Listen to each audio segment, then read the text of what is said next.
পিরোজপুর সদর উপজেলার পিরোজপুর জেলা রেজিস্ট্রি অফিসে ঘুষ বাণিজ্য ও অনিয়মের প্রতিবাদে মানববন্ধন ও বিক্ষোভ করে জেলা কৃষক দলের নেতৃবৃন্দ।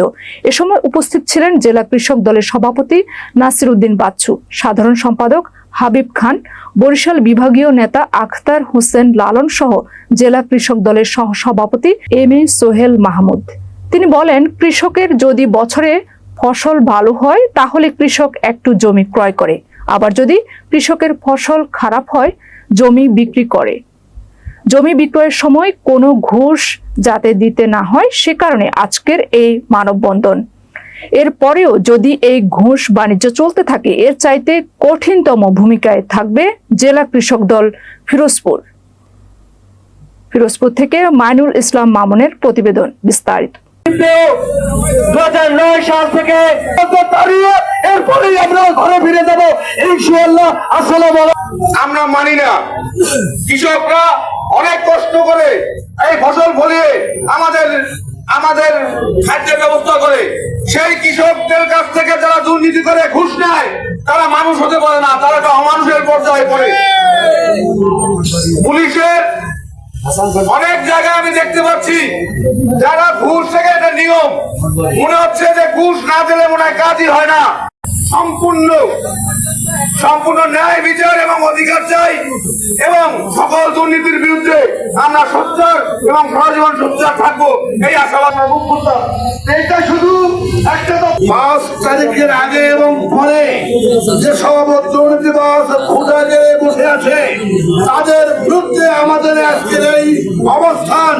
আমি পরিষ্কার করে বলতে চাই, জেলা সাব রেজিস্ট্রার সাহেব, আপনি যদি দুর্নীতি বন্ধ না করুন, ঘুষ নেওয়া বন্ধ না করুন, জুতার মারা গলায় পড়ে আপনাকে ফরিদপুরের মানুষ বিদায় করবে আপনার বাড়িতে।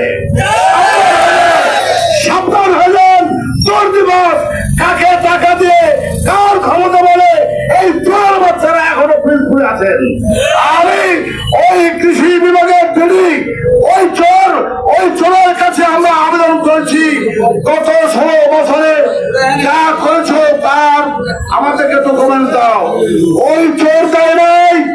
আমি পরিশেষে ওই সাব রেজিস্ট্রারকে বলছি, জনাব সাব রেজিস্ট্রার, শাসন মানে 7 দিনের মধ্যে ফরিদপুর থেকে বিদায় নেন, নাহলে আপনার মতো দুর্নীতিবাজকে জুতা পিঠা করে আপনার দোষরদেরকে এখান থেকে বিদায় করবো সবাই মিলে একসাথে। ধন্যবাদ। তারা মধ্যবিত্তি এবং গরিব মানুষ, কারণ গরিব মানুষই ছাত্র জমি বিক্রি করে। দেখেন, বিক্রি করতে আসলেও তাদের বাধার মুখে পড়তে হয়। জালিম সরকারের যে দানব গোয়ালগুলো আছে, খাপ পেতে আছে, তারা কখন চা পেতে করুন এবং যে সরকারি রেট আছে সেইটি আপনারা নেন। আপনারা আপনাদের কাজ করেন, আমরা আমাদের কাজ করি। তাই আপনাদেরকে বিশেষভাবে অনুরোধ করছি, আপনারা এই ঘুষ এবং দুর্নীতি করেন না, টেবিলের নিচ থেকে টাকা নিয়েন না। এই আন্দোলনটা আমার মনে হয় চলমান পিরোজপুর থেকে শুরু হয়েছে এবং সারা বাংলাদেশে এই আন্দোলন একের পর এক সমস্ত জেলায় হবে। এই বলেই আমার সংক্ষিপ্ত বক্তব্য শেষ করছি। আসলে এই ফ্যাসিস্ট সরকারের প্রত্যেকটি রন্ধে রন্ধে দুর্নীতি ঢুকে গিয়েছিল। তারা যে সমস্ত দুর্নীতিতে নিমজ্জিত ছিল সেগুলি আসলে অবস্থান পেয়ে বসেছে এবং সেখান থেকে আমাদের এই বর্তমান সরকার এই বিষয়ে কোনো চিন্তাও করছে না, গুরুত্ব দিচ্ছে না। আমি বর্তমান সরকারের প্রতি আহ্বান জানাবো, যে সমস্ত দুর্নীতিবাজ কর্মকর্তারা এখনো বহল জমিতে বসে আছে তাদের ব্যাপারে আপনারা সজাগ হন এবং তাদেরকে এই স্থান থেকে বিতাড়িত করুন। আমি আমার বক্তব্য 5 আগস্টের পরে অন্তর্বর্তীকালীন সরকারের একটি প্রধান উপদেষ্টার ধরে আমরা একটি সাক্ষাৎ করেছিলাম। আমরা দেখেছি আজকে এই 8-9 মাসের ভিতরে সব কাজগুলো যেমন হেলদা হয়ে পড়ে আছে, তারা কোথায় কোনো হাত দিতে আছে না, কি কারণে ক্যান্ডিডেটদের কাছ থেকে নিয়ে যাচ্ছেন এই টাকাগুলো? আপনার সন্তান, আপনার স্ত্রী, আপনার ভাইয়েরা কিন্তু খাচ্ছেন। তারা কিন্তু পাপের ভাগ হবে না। এই পাপের ভাগই কিন্তু আপনার 98% সম্পত্তির মালিক কৃষকরা। জাতীয়তাবাদী কৃষক দল সেই কৃষকদের প্রতিনিধি করে। একটি দেশে যখন খুব ভালো বাম্পার ফলন হয়, বাম্পার ফলন হলে কৃষক উদ্বৃত্ত কিছু সম্পত্তি কিনে।